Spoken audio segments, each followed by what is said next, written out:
Well, well, this was unexpected.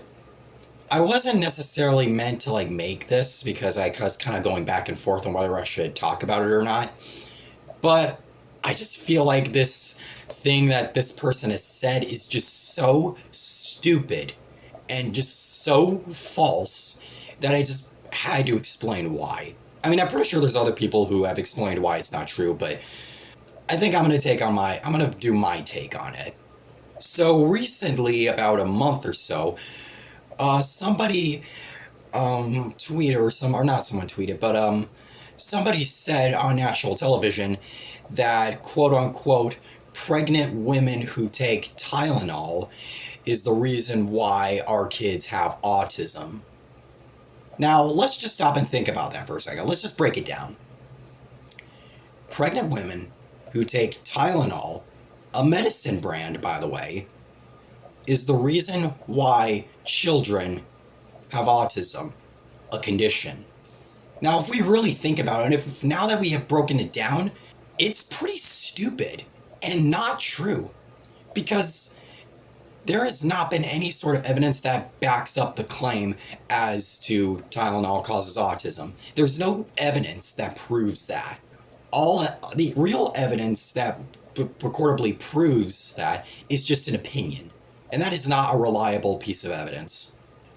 So, the real truth behind this is that Tylenol has nothing to do with autism. It is not like the leading cause of it. And that's pretty much implying that Tylenol is the cause of it. And that's kind of implying that autism is like a disease. That's kind of implying that. Now, let's just talk about autism and what really it is. Well, autism in basic terms is just a different kind of way on how the brain functions. That's really what autism really is. It's just a different kind of personnel or a different kind of manner in which the brain functions in a different way, unlike other kinds. That's basically what it is. Another thing to note is that it's not a disease that can be catched, or it's not contagious.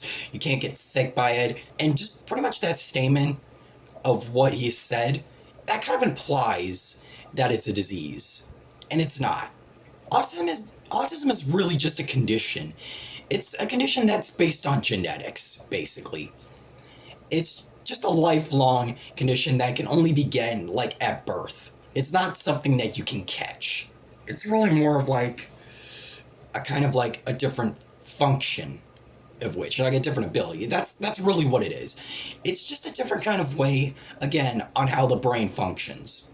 Now, for granted, are there some autism out there that are types of autisms out there that can have a negative effect? Well, yes, there are some. For instance, there is something that is known as CDD, and what it is a severe developmental condition where an individual develops for about 2 months, at least. And however, afterwards, they lose their language, skills, or functions. Now, yes, CDD, it's again a type of autism, and it's pretty much where a person develops maturely over time, but however, or about 2 months, however, it loses it over time. Now, yes, there are some types of autism out there that can have a negative effect, but it's still, regardless, it goes back to that exact same meaning. It all just goes back to that exact meaning. It's just a different way on the brain function. It's just a different way on how the human brain functions. Now, again, there are types of autism out there. Well, there are some types that can not necessarily negatively affect you, but they can have some negative benefits. For instance, Asperger's syndrome is a neurodevelopment condition in which is described by issues in nonverbal communications or interactions socially. And there's also Rett syndrome, which is a rare condition that is a neurodevelopment and is commonly known to affect females. And another type of autism, it's not really it's kind of a part of the autism spectrum disorder, Tourette's syndrome, which is pretty much just a sort of condition that causes gestures that can be uncontrolled. So, I mean, yes, doesn't necessarily mean that it's a bad thing.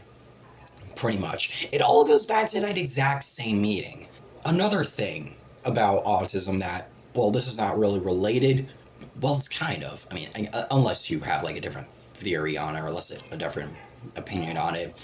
I mean, it's your decision. But when it comes to people with autism, or it comes to people when it comes to people who think of like autism, well, not really. Well, not just autism, but also any other kind of or any kind of conditions like ADHD, dyslexia, Tourette's. All those people tend to think that it's a bad thing, and that is just something that kind of personally infuriates me, because, like what we said before, autism is a different kind of way on how the brain functions, and there's nothing really wrong with that.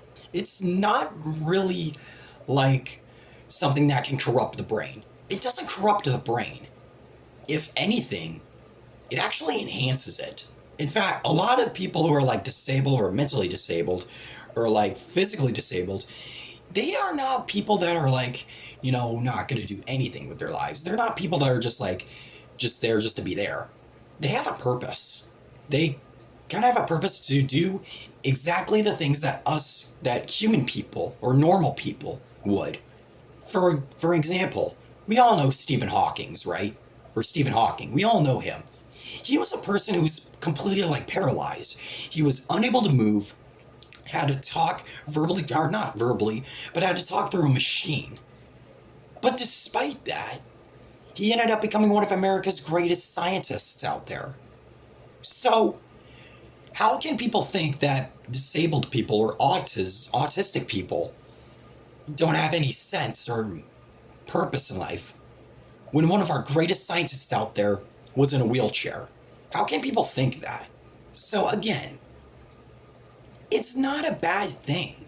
Well, not necessarily a bad thing. They're just as capable of doing things as many people would. They're just as capable of doing many things, like construction, mathematics. They're just as capable of learning and becoming successful as any other person would. It really goes down, and without question, that this claim about Tylenol causing autism is false. It's personally really stupid how people can think that, well, many sort of conditions can be considered weird and unnormal, because normal, to me, is kind of overrated. I like to think that being unique is a good thing, because it shows your real personality. It shows who you are. It shows who you are as a person alone. And being like everybody else, being just a standard normal human being, just being like everybody else with the same opinions, the same personalities, the same thoughts, the same feelings, that just doesn't make you who you are.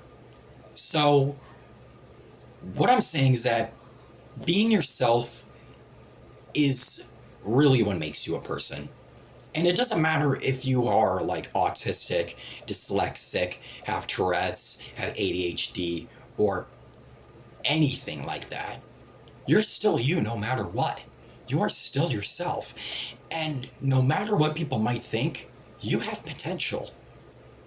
A lot of potential. So, I think to conclude, I would just like to say to my viewers, or to the people who watch my channel who are autistic or have ADHD or dyslexia or any kind of like condition, don't think it's a bad thing. You have so much potential in you. And for what I know, what you have doesn't corrupt you. It enhances you.